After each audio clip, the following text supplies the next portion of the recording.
lupa pula selawat dan salam sama-sama kita sajikan kepada junjungan kita Nabi besar Muhammad SAW yang telah membawa kita dari alam kebodohan ke alam dengan penuh ilmu pengetahuan.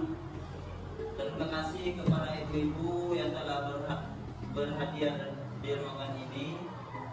Adapun dengan tujuan utama yaitu mendengarkan diseminasi dan penggarapan pengalaman budaya positif.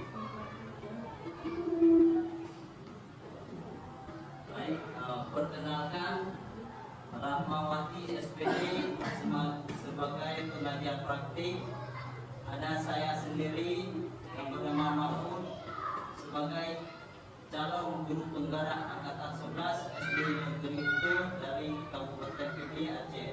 Kemudian ada Fatimah SPD MPD sebagai fasilitator.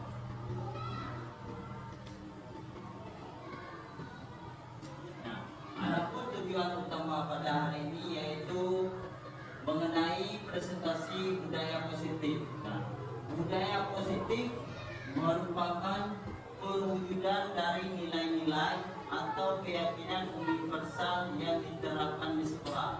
Nah, budaya positif ini merupakan perwujudan dari nilai-nilai ataupun keyakinan yang universal yang memang harus diterapkan di sekolah.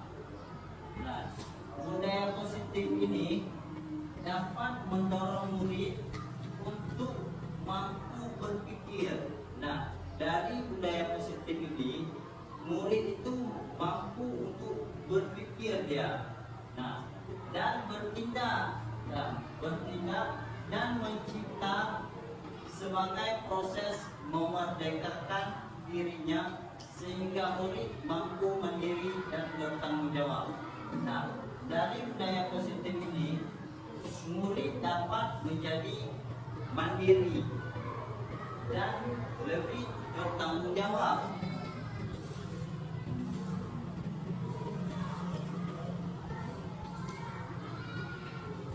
Kemudian ada konsep inti budaya positif. Yang pertama ada paradigma stimulus respon. Yang kedua disiplin positif. Yang ketiga kebutuhan dasar manusia. Dan yang keempat 5 posisi kontrol. Kemudian yang selanjutnya ada keyakinan kelas. Dan yang terakhir ada segitiga restitusi.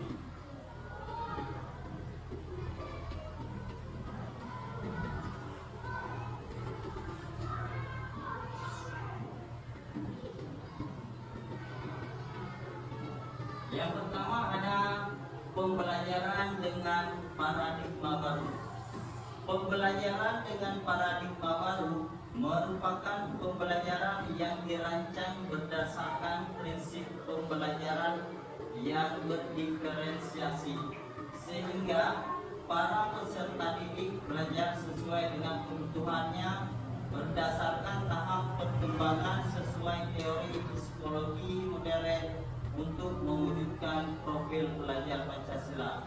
Nah, pembelajaran dengan paradigma baru ini merupakan pembelajaran yang dirancang khusus berdasarkan prinsip pembelajaran yang berdiferensiasi yang sesuai dengan kebutuhan peserta didik sehingga mampu untuk menyesuaikan teori psikologi modern untuk mewujudkan profil pelajar Pancasila.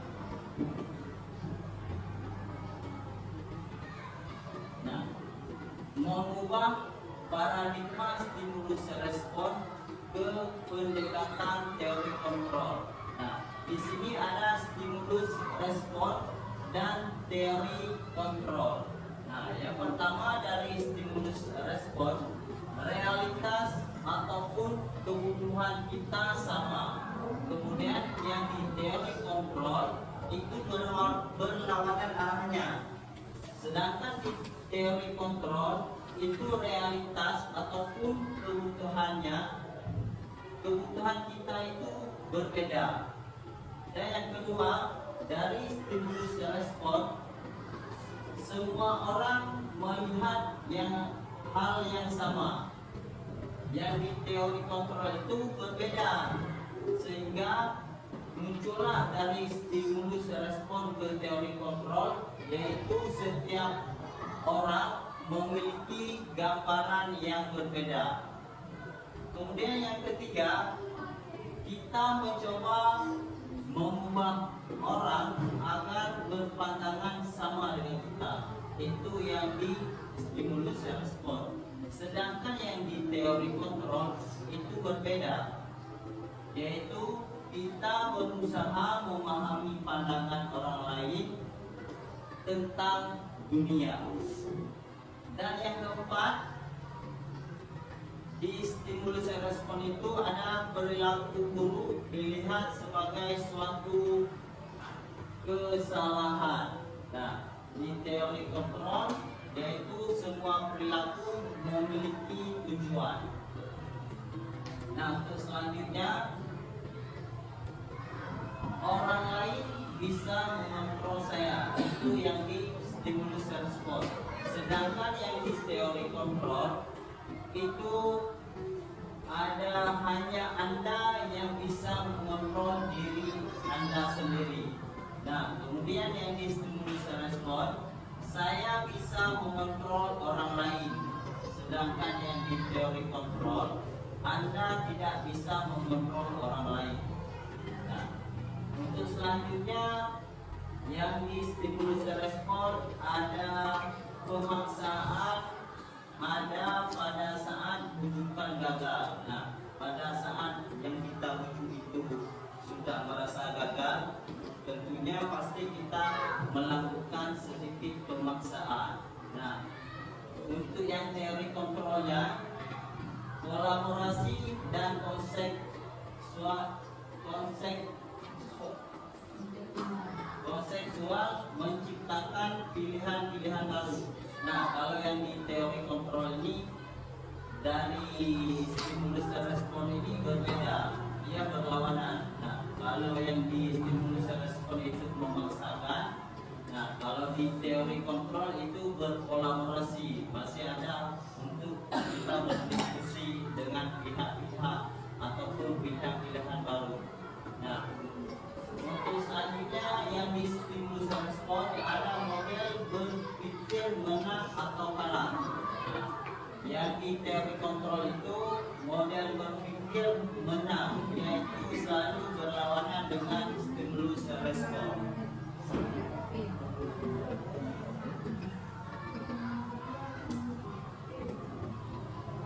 Nah, yang kedua ada disiplin positif.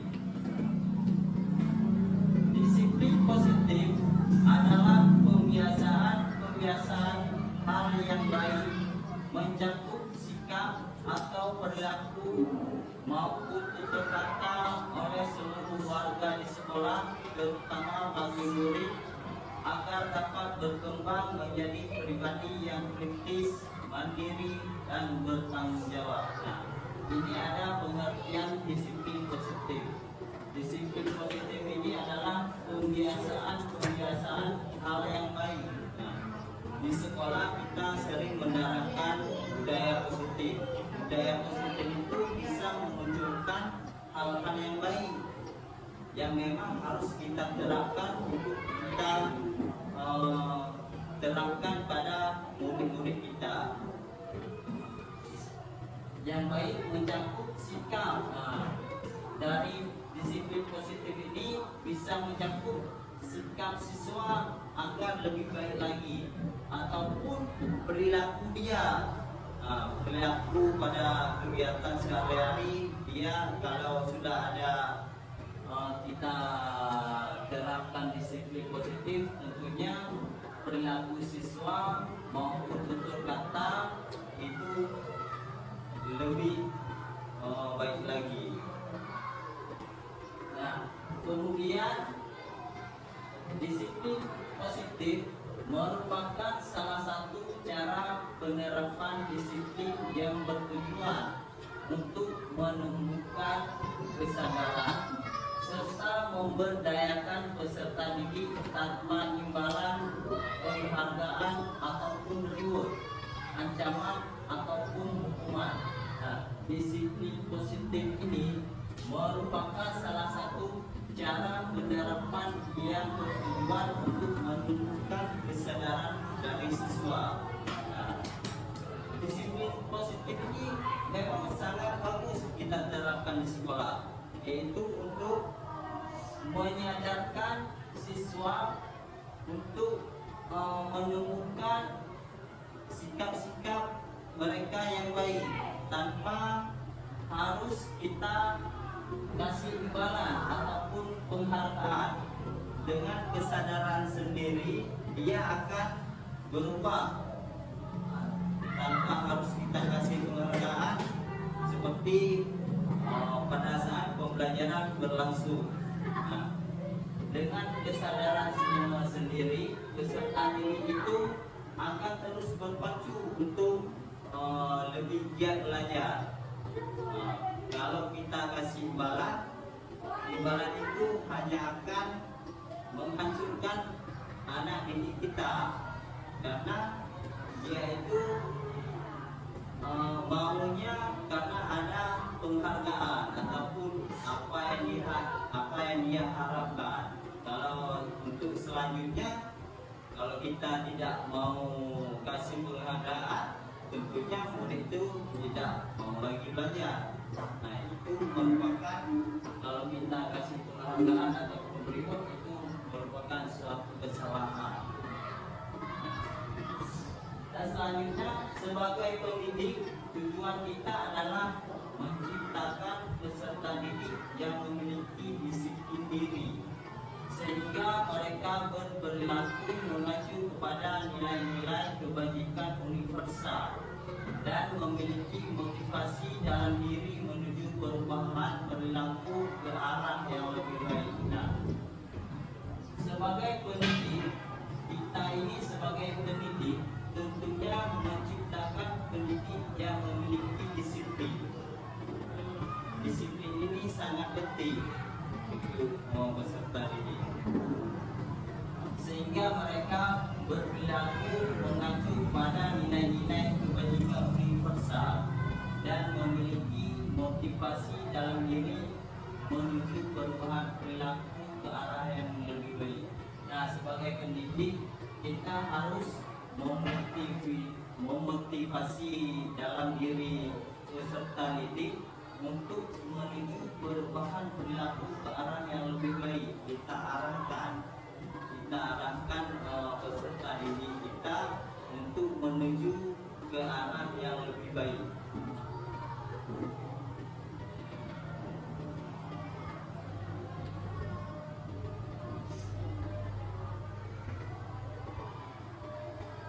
Nah, yang ketiga ada kebutuhan dasar manusia.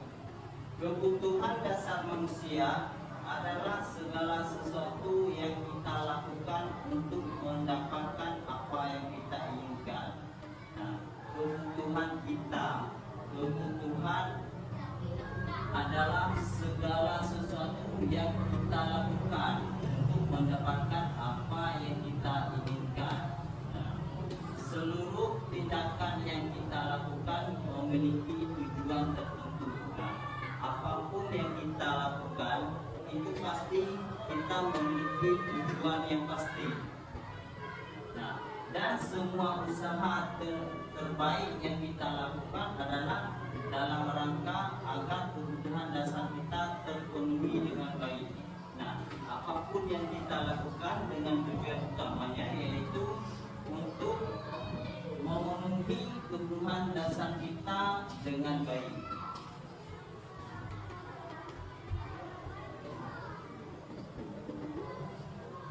Nah, selanjutnya ada 5 kebutuhan dasar manusia. Yang pertama, bertahan hidup, yaitu makanan, pakaian, tempat tinggal, keamanan, dan kesehatan. Nah, tentunya untuk bertahan hidup kita harus ada makanan makanan. Itu yang terutama. Kemudian yang kedua, pakaian juga merupakan kebutuhan bertahan hidup. Kemudian tempat tinggal itu pasti kita untuk bertahan hidup. Kemudian ada keamanan dan kesehatan. Kesehatan itu sangat penting untuk kita bisa bertahan hidup. Kemudian yang kedua ada kasih sayang dan rasa diterima. Nah, yang pertama rasa diterima diperlukan berbagi, kerjasama, menjadi bagian dalam kelompok. Nah, di sini kasih sayang dan rasa diterima ini kita contohkan pada murid. Nah, pada murid yang terkadang ada masalah yang tidak bisa diselesaikan di rumah, terkadang mereka butuh rasa diterima untuk di sekolah ini. Nah, kemudian yang kedua dipedulikan. Kalau ada murid yang kita lihat ataupun kita rasa dia dalam masalah, kita harus pedulikan dia. Dan kemudian ada penguasaan. Penguasaan yang pertama ada harga diri, keinginan untuk dianggap memimpin, berprestasi, diakui, didengar. Dan kemudian ada kebebasan. Kebebasan mandiri, memiliki pilihan, mencoba hal baru, mampu mengendalikan arah dirinya. Nah, kemudian yang selanjutnya kesenangan. Kesenangan yaitu bermain, humor, antusiasme, dan tertawa.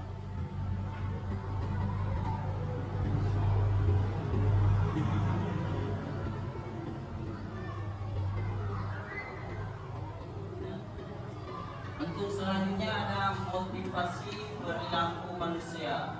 Yang pertama untuk menghindari ketidaknyamanan atau hukuman.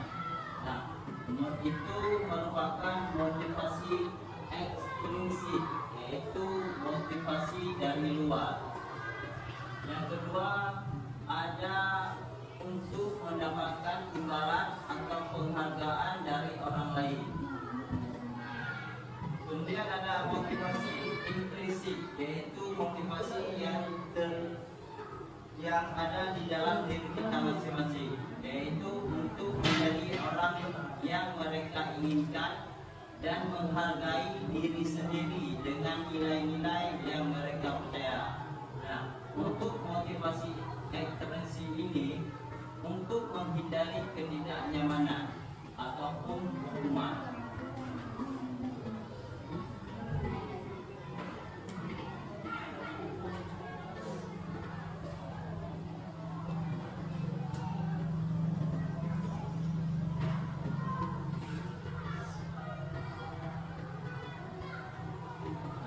Kebutuhan dasar manusia. Yang pertama ada hukuman, tidak terencana ataupun tiba-tiba. Nah, hukuman ini maksudnya tidak terencana. Kita mau hukum seseorang yang di sini tidak terencana ataupun tiba-tiba. Dan murid tidak tahu apa yang akan terjadi atau tidak dilibatkan. Bersifat satu arah ataupun satu tempat, berupa hukuman fisik atau psikis. Kemudian yang kedua ada konsekuen, yaitu terencana atau disepakati sesuai peraturan. Nah, di sini konsekuensinya yaitu sudah terencana ataupun sudah disepakati dengan peraturan-peraturan yang telah kita buat pada saat PBM dimulai. Kemudian ada murid tetap dibuat tidak nyaman, itu ada konsekuensinya. Kemudian sikap guru selalu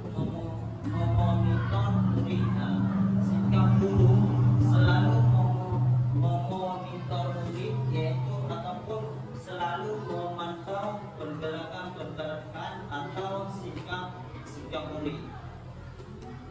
Kemudian yang ketiga ada restitusi. Nah, restitusi yang pertama adalah proses menciptakan kondisi bagi murid untuk memperbaiki kesalahan. Nah, di sini proses menciptakan kondisi bagi murid untuk memperbaiki kesalahan. Nah, biasanya ini ada anak-anak yang sering terlambat ke sekolah. Nah, kita panggil mereka untuk kita tanya kenapa bisa terlambat. Nah, sehingga dia bisa memperbaiki kesalahan untuk kedepannya supaya tidak terlambat lagi. Nah, kemudian ada proses kolaboratif yang mengajarkan murid untuk mencari solusi sendiri. Nah, di sini kita melakukan proses terhadap anak yang terlambat tersebut. Nah, kita kolaboratif dengan dia, mengajarkan murid untuk mencari solusi. Nah, solusi itu kedepannya bagaimana supaya dia tidak terlambat lagi.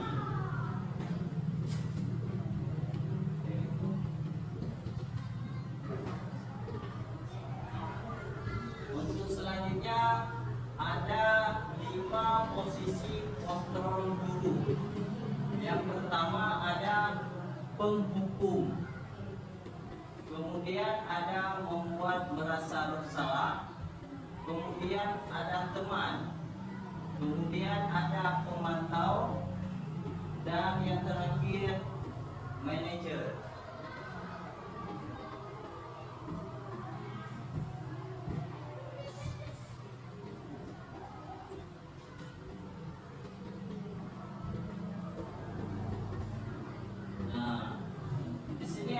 Beberapa kosakata yang terdiri dari posisi kontrol. Nah, di sini ibu-ibu bisa menjawab ataupun menebak terhadap kata-kata yang ada di layar ini.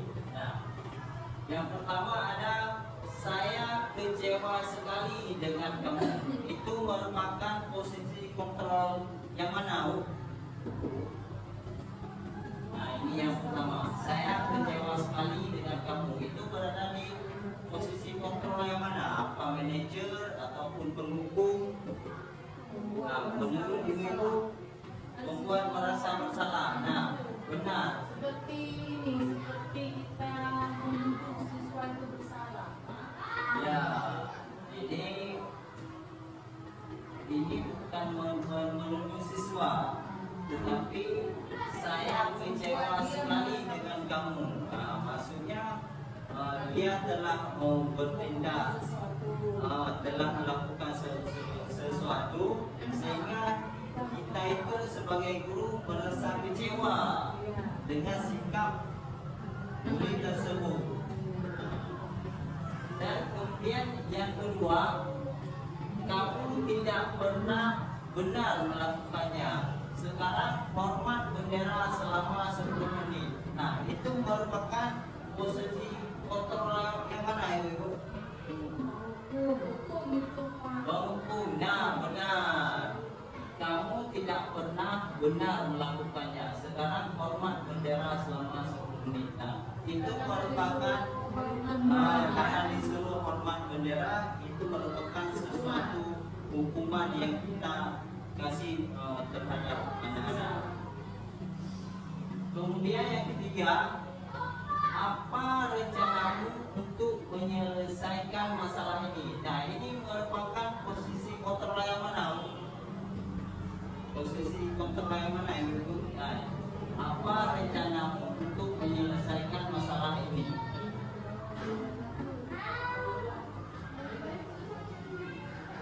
Nah, ya ini. Apa rencanamu untuk menyelesaikan masalah ini?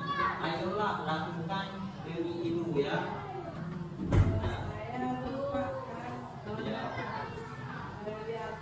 Kalau yang di atas, kalau yang saya pada letter itu yang kalimatnya apa rencanamu untuk menyelesaikan masalah ini itu termasuk dalam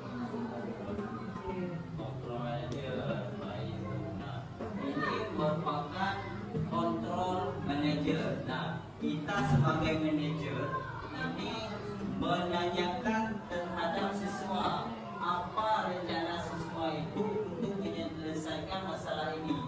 Ayo lakukan demi ibu. Nah, lakukanlah demi ibu untuk merencanakan apa yang dia bisa agar bisa menyelesaikan masalah yang dia hadapi. Nah, kemudian yang terakhir, kamu terlambat 15 menit.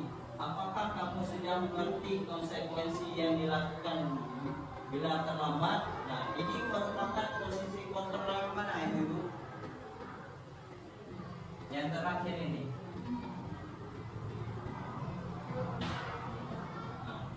Kamu terlambat 15 menit.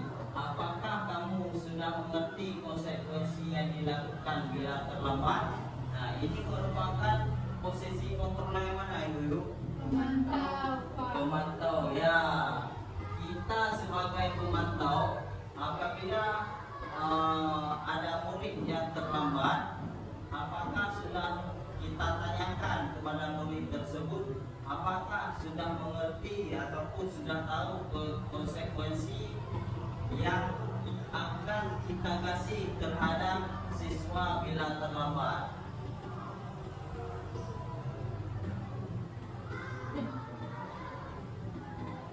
Nah, kemudian yang selanjutnya ada keyakinan kelas.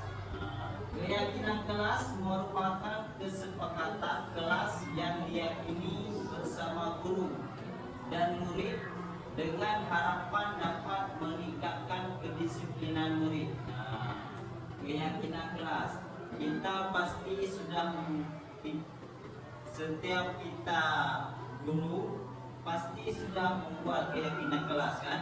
Nah, sebelum memulai pembelajaran kita pasti membuat keyakinan kelas. Nah, keyakinan kelas ini merupakan kesepakatan murid bersama guru.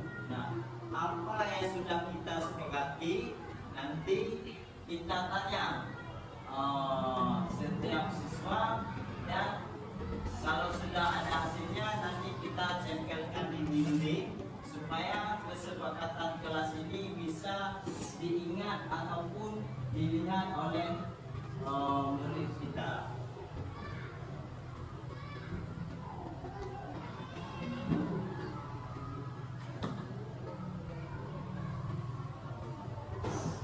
Nah, pembentukan keyakinan kelas. Nah, ini ada syarat ataupun cara untuk melakukan pembentukan keyakinan kelas. Yang pertama bersifat abstrak. Nah, yang kedua berupaya pernyataan universal. Yang ketiga dibuat dalam pernyataan positif. Nah, yang dibuat dalam pernyataan positif maksudnya dari kata-katanya yang lebih sopan. Nah, seperti tidak membuang sampah. Nah, itu merupakan pembentukan keyakinan kelas menjaga kebersihan. Dan yang keempat, sedikit saja agar mudah diingat. Nah, dalam pembentukan keyakinan kelas ini kata-katanya jangan terlalu panjang.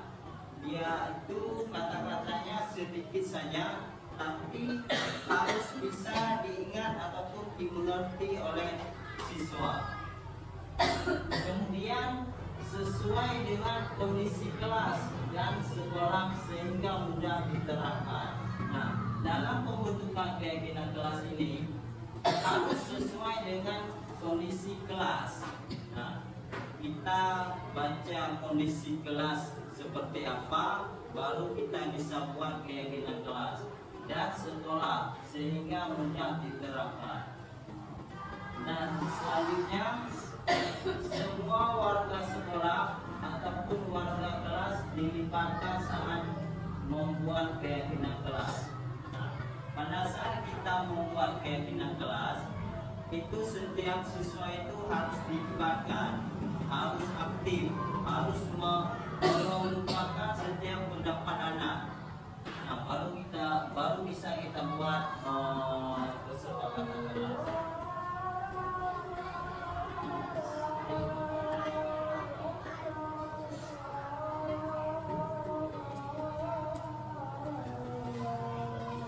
Nah, yang keenam ada segitiga restitusi.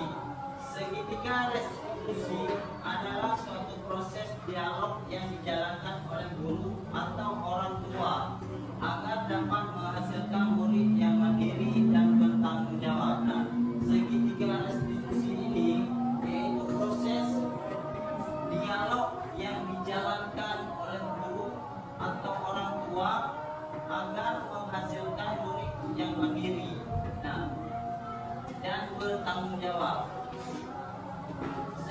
Segitiga restitusi membantu murid memiliki tujuan, disiplin positif, dan memperbaiki dirinya setelah berbuat salah. Nah, dari segitiga restitusi ini, apabila ada murid kita yang berbuat salah, kita bisa memanggil dia untuk kita terapkan segitiga restitusi di sini. Nah, segitiga restitusi ini bukan untuk menyalahkan murid, akan tetapi kita akan mencari solusi untuk kedepannya. Nah, restitusi ini bukan untuk menebus kesalahan, namun untuk belajar dari kesalahan. Nah, apabila ada murid-murid yang terlambat datang, kita panggil. Nah, kita cari solusi, bukan untuk kita panggil untuk menyalahkan ataupun menyudutkan murid-murid. Akan tetapi kita panggil, kita berdialog dengan dia, kita tanya apa solusi untuk kedepannya supaya dia tidak terlambat lagi.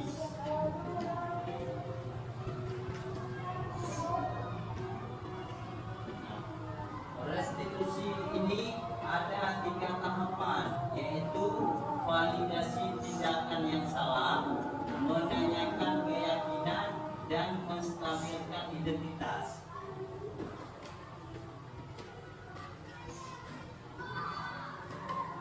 Nah, yang pertama ada menstabilkan identitas. Berdasarkan prinsip membuat kesalahan adalah bagian dari proses pembelajaran. Nah, berdasarkan prinsip, kalau ada anak membuat kesalahan, itu adalah bagian dari proses pembelajaran.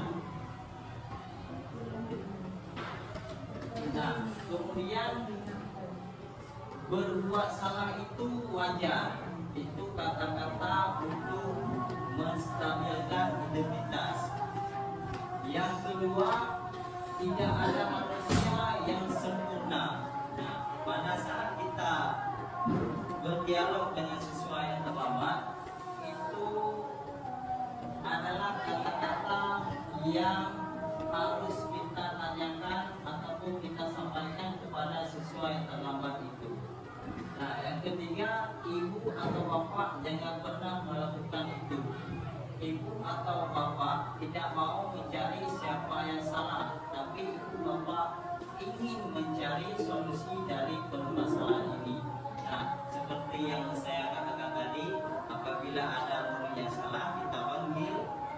Nah, pada saat kita panggil, itu bukan untuk mencari kesalahan dia, akan tetapi akan kita sama-sama mencari solusi untuk kedepannya. Nah, yang terakhir, kamu berhak merasa begitu.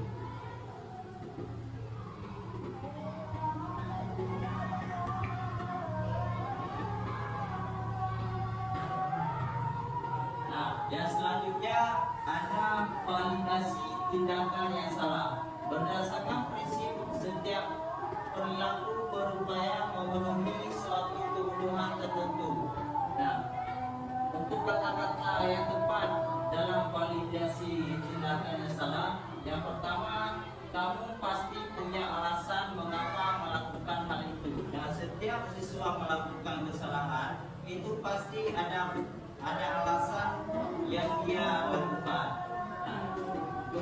hanya saja, padahal kamu bisa melakukan hal yang lebih buruk dari ini ya.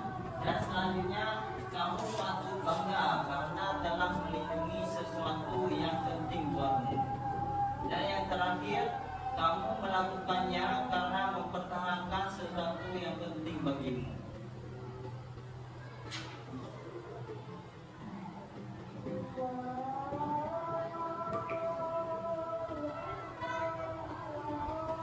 Dan yang ketiga ataupun yang terakhir dari restitusi, yaitu menanyakan keyakinan berdasarkan prinsip teori kontrol, bahwa pada dasarnya kita termotivasi secara intrinsik. Ini berarti motivasi dalam diri kita masing-masing. Nah, kata-kata yang tepat untuk menanyakan keyakinan yaitu apakah keyakinan kelas kita. Nah, apabila kita mendapatkan siswa yang terlambat masuk kelas, nah, kita bisa menanyakan kata-kata untuk menanyakan keyakinan, apa keyakinan kelas, sehingga dia bisa terlihat apa keyakinan kelas yang telah kita buat, sehingga untuk kedepannya siswa tersebut tidak terlambat lagi masuk ke dalam kelas. Dan yang kedua, nilai-nilai apa yang lebih disepakati bersama. Kemudian, seperti apa gambaran sebuah kelas yang ideal menurut kamu. Dan yang terakhir, kamu ingin menjadi orang yang seperti apa.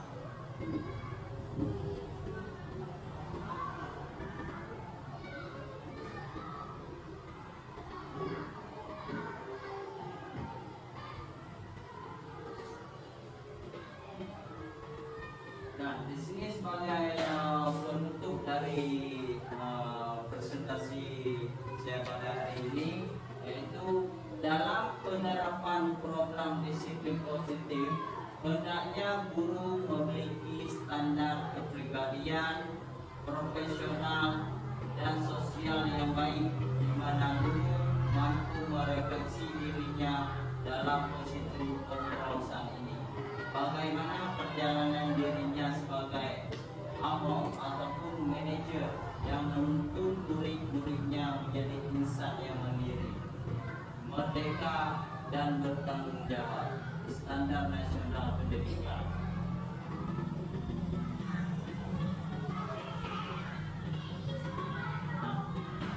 Terima kasih. Nah, ibu-ibu, inilah presentasi saya ataupun paparan yang telah saya sampaikan pada hari ini.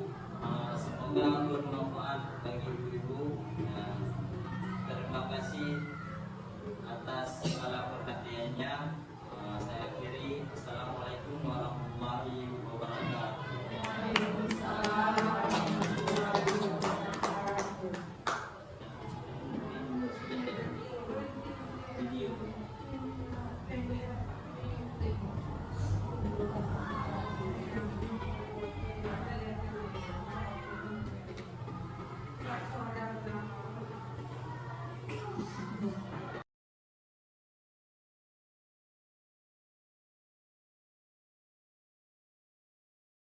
Assalamualaikum warahmatullahi wabarakatuh. Nah, apa kabar anak-anak? Sehat semua? Siap untuk belajar? Baik, terima kasih. Nah, sebelum kita memulai pembelajaran, ada baiknya kita membuat kesepakatan kelas dulu. Ada yang tahu itu apa kesepakatan kelas? Apa Sultan?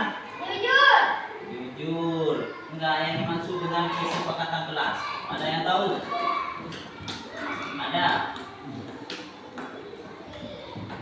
Nah, kesepakatan kelas itu ataupun keyakinan kelas merupakan kesepakatan kelas yang diyakini bersama guru dan murid dengan harapan dapat meningkatkan kedisiplinan murid. Nah, kesepakatan kelas itu merupakan kesepakatan antara guru dan murid. Nah, kesepakatan kelas itu banyak bermacam-macam ragam. Nah, nanti Bapak akan membagikan kertas ini untuk kalian tuliskan kesepakatan kelas menurut kalian masing-masing. Nanti tuliskan di sini ya. Jangan lupa tulis nama kalian. Mengerti? Kita akan membuat kesepakatan kelas.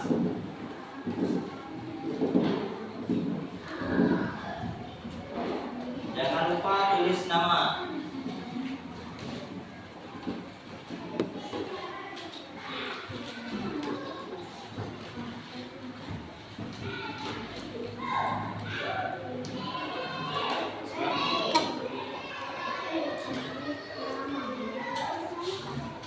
Tulis nama kalian di atas ya.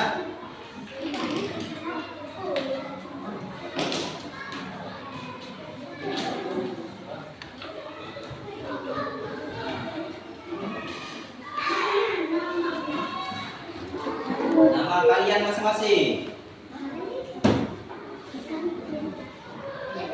Ya, di atas ya. Bapak kasih waktu 2 menit untuk kalian tulis kesepakatan kelas yang kalian tulis.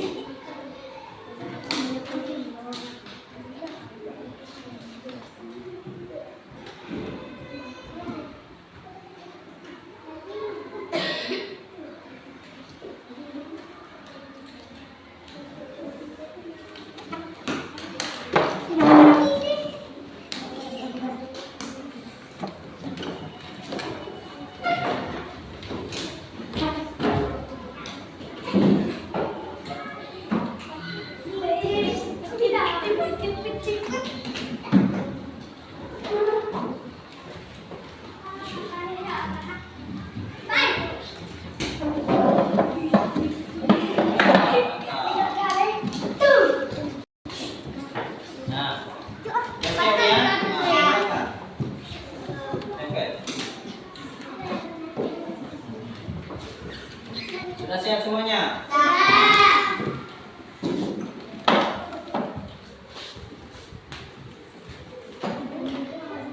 Nah, ini ada kesepakatan kelas yang kalian tulis dan sudah kalian tempelkan di sini. Nah, sekarang Bapak mau membaca satu persatu. Ya, sebelum kita ambil kesimpulan untuk kesepakatan kelas kita. Yang pertama ada dari Sultan, yaitu kesepakatan kelasnya tanggung jawab. Kemudian ada dari Muhammad Haikal, tidak membuli kawan. Dan Alwi Sahib, tidak jalan-jalan di dalam kelas. Kemudian ada dari Muhammad Tetrias, disiplin. Kemudian ada dari Misbahuddin, yaitu berbagi. Nah, kemudian ada dari Noval, tidak mengganggu kawan. Dari Asyifa Zazila, berusaha melakukan yang terbaik. Arayan, menjaga kebersihan. Nazila, tidak bohong. Rafatal, disiplin. Zakiatul Fatia, jujur. Jun Isabuna, tertib. Kemudian dari Cinta Bilqis, tidak menghargai kawan. Salman, datang tepat waktu. Zamiatus Sarah, pelit sama kawan. Sofia Kanza, tepat waktu. Asyifa Sofia, tidak datang terlambat. Devina, tanggung jawab.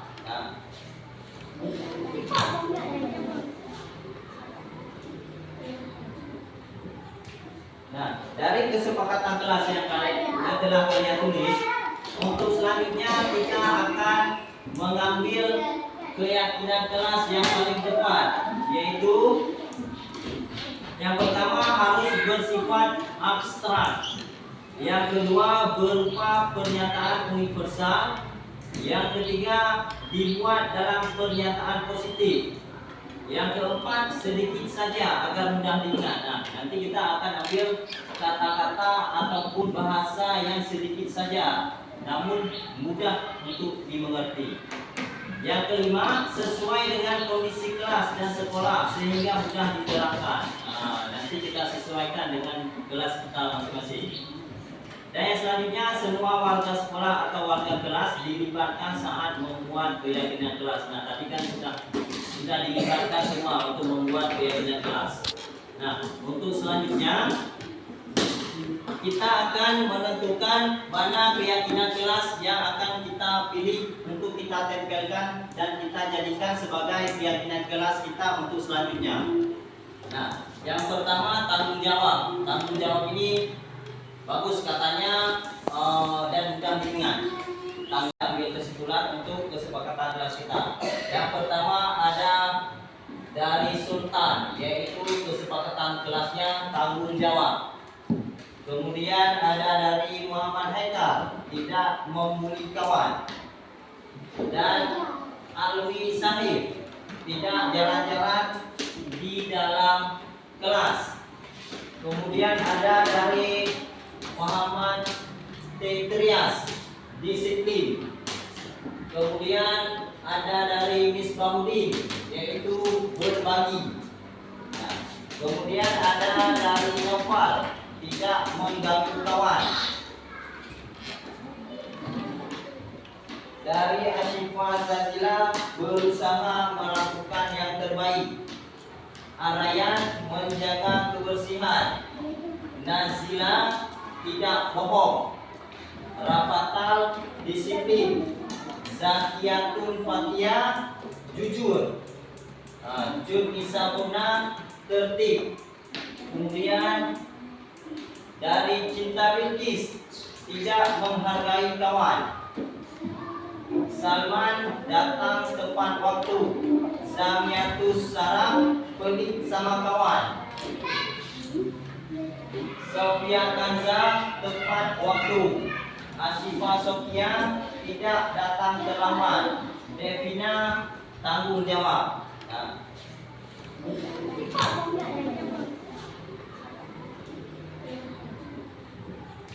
Nah, dari kesepakatan kelas yang telah kalian tulis, untuk selanjutnya kita akan mengambil keyakinan kelas yang paling tepat, yaitu yang pertama harus bersifat abstrak, yang kedua berupa pernyataan universal, yang ketiga dibuat dalam pernyataan positif, yang keempat sedikit saja agar mudah diingat. Nah, nanti kita akan ambil kata-kata ataupun bahasa yang sedikit saja namun mudah untuk dimengerti.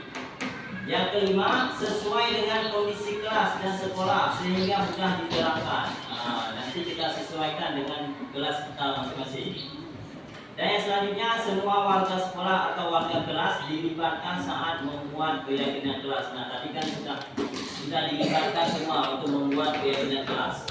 Nah, untuk selanjutnya kita akan menentukan mana keyakinan kelas yang akan kita pilih untuk kita tempelkan dan kita jadikan sebagai keyakinan kelas kita untuk selanjutnya. Nah, yang pertama tanggung jawab. Tanggung jawab ini bagus katanya dan mudah diingat. Tanggung jawab seperti kalau ada piket harus piket, itu merupakan suatu tanggung jawab. Kalau kita sudah ada di daftar piket setiap hari. Kemudian menghargai, tertib, disiplin. Nah, ini kata-kata yang sedikit saja untuk mudah diingat. Kemudian ada jujur. Datang tepat waktu ini termasuk dalam disiplin. Nah, yang kita pilih sebagai keyakinan kelas kita, Bapak akan menempelkan di sini saja sebagai ingatan ataupun untuk kalian ingat supaya kalian jangan melanggar keyakinan kelas. Yang pertama ada tertib. Ini tertib ini kalau kita lagi belajar harus tertib, jangan ribut, jangan mengganggu kawan. Nah, kemudian disiplin. Nah, disiplin ini seperti datang tepat waktu. Ini termasuk dalam disiplin. Jadi Jangan masuk kelas jam 8, kalian datang jam setengah 9. Itu namanya tidak disiplin. Kemudian jujur. Nah, jujur. Ini harus jujur baik sesama kawan ataupun kepada guru. Jujur ini sangat penting ini.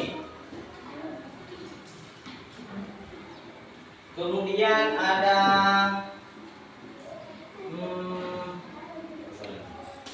tertib, disiplin, jujur. Tanggung jawab. Tanggung jawab ini juga sangat penting ini. Jadi seperti yang Bapak katakan tadi, pada saat piket itu petugas piket harus melaksanakan kewajibannya sebagai piket dan harus bertanggung jawab. Kemudian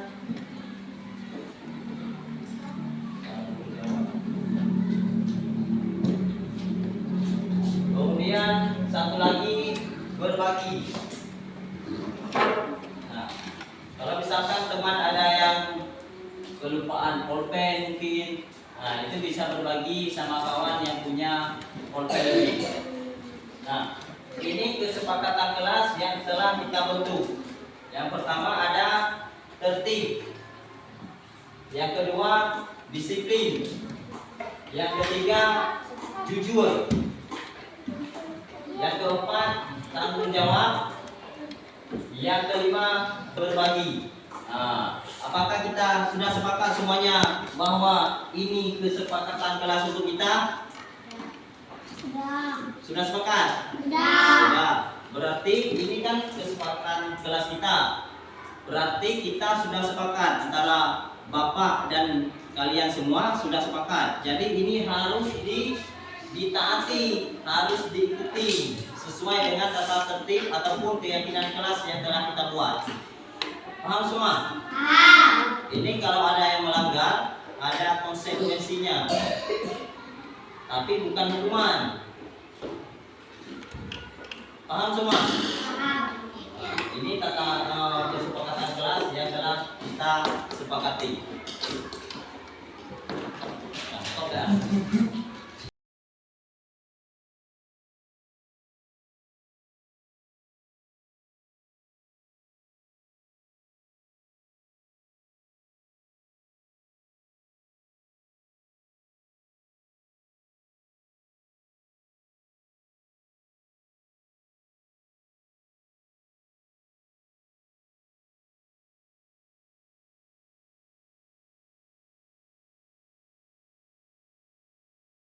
Tambah semangat. Nah, untuk sekarang kita akan melakukan ice breaking. Mau? Ice breakingnya tum. Kalau Bapak bilang pro, nah berarti gerakannya seperti ini. Ini pro. Kalau dung. Pro, dung. Sudah paham? Pro, nah, coba tes dulu sekali. Nah, tuh. Nah, sekarang dengar apa yang Bapak ucapkan. Sudah siap semuanya? Pro, dung. Dung, pro. Pro, dung. Dung, pro. Pro, dung. Dung, pro.